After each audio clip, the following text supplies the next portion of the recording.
Welcome, Ambassador Katherine Tai. Thank you. Welcome to Atlanta. Welcome to Gwinnett County. And first and foremost, what is your first impression of this area? It's lovely. It's a beautiful October fall day here. I couldn't have asked for better and more mild weather. I can see that the autumn is starting to come here. And I am really impressed by the diversity here in this county. It really is incredible to see and then to hear about. I had a roundtable this morning with the leaders in the Asian American community, elected leaders, business leaders, community leaders, and I've just done a roundtable with some of the business folks here at Siemens.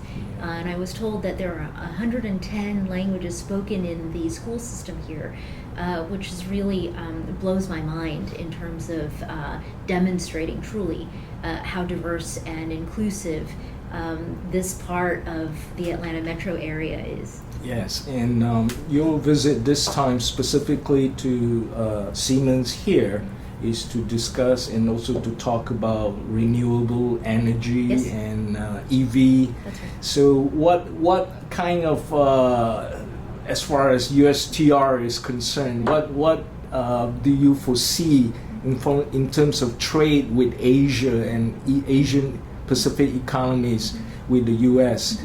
In that space? Great. Well, let me begin by acknowledging that it is also National Manufacturing Day. Yes. And I am here with Congresswoman McBath at the Siemens facility to talk about Siemens investments here in renewable energy, in the EV charging and electricity areas. It's really exciting. What is very much apparent in my conversations and just driving around is the economic opportunity that is blossoming here in the Southeast, in Georgia, in Atlanta, and Gwinnett County. In terms of the trade piece, what's really exciting for us is as our government unleashes these types of opportunities to facilitate and accelerate the clean energy transition, there is a tremendous opportunity for us to figure out first how we invest in ourselves, and second, how we can invest in ourselves in a way that can be complementary with our trading partners, so that we're not just trying to create an industry for ourselves. We want to create an industry that we can trade in, and we spend so much time talking about supply chains these days. We know that different links of different supply chains may be in different parts of the world. So the question is, how can we partner with other economies and countries, including in the Asia Pacific, to find complementary ways to cooperate in advancing our industrial ambitions and advancing our ambitions to create more middle-class jobs in all of our economies. So one of the really important and advanced initiatives that we have is called the Indo Pacific Economic Framework. And it's a convening of the United States plus 13 other partners, all in the Indo-Pacific, advanced economies, developing economies, middle-income developing economies, and also less developed economies as big as the United States, populations as big as India, but also Fiji, tiny Fiji, which is a little island nation in the Pacific.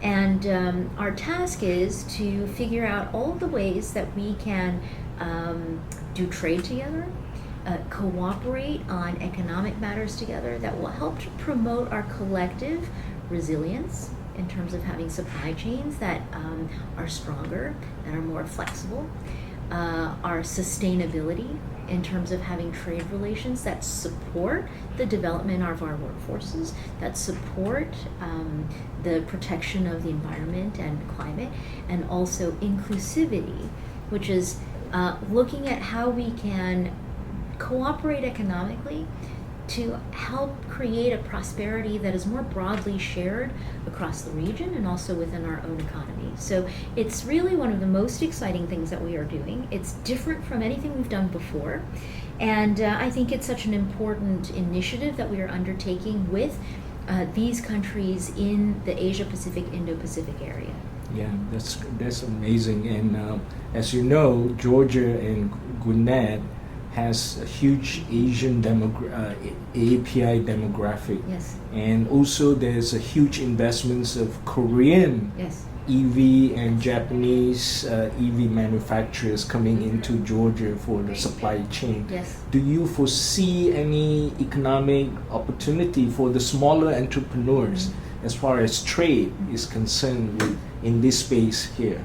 Absolutely. So first, I think that there's a tremendous amount of opportunity because of the personal connections that the population in this area have to the economies and the countries and the cultures in the Asia Pacific. That is one of the strongest points of connectivity between our economy and this part of the world. Second, in terms of the small businesses, we are very much interested in figuring out how to improve their access to these types of trade opportunities. Third, I think that with the big investments that are coming in, we are looking to foster opportunities for the small and the medium businesses to become a part of the supplier network for the big investors. And I think that the small and medium companies in our economy are very much part of the backbone of creating middle-class jobs and middle-class prosperity. So I love this question because it is a part of what we really want to facilitate and a part of the economy that we really are working hard to make sure that they succeed. Yes. So we have time for one more question. Okay, Yeah. great. In a couple of weeks, your team will be in Kuala Lumpur, Malaysia, in the 6th round negotiation for the Indo Pacific Economic Framework. What specifically do you hope to achieve from that meeting? What are the key goals or milestones that you hope to achieve? Yes. Well, I know my team is really looking forward to the next round. I think that it is an opportunity for our negotiators to get a lot of work done and to tee up for the trade ministers who will meet in November in San Francisco to announce some deliverables and to announce some concrete and tangible outcomes from the last 13, 14 months of negotiations. So we've made a lot of progress in a short amount of time, and no pressure to my negotiators, but I've made this point to all of my fellow trade ministers. Now is the time for them to get cracking, get a lot of work done to tee up what we're going to produce in November. Great.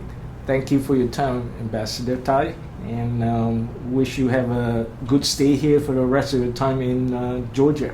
Thank you so much. Thank you.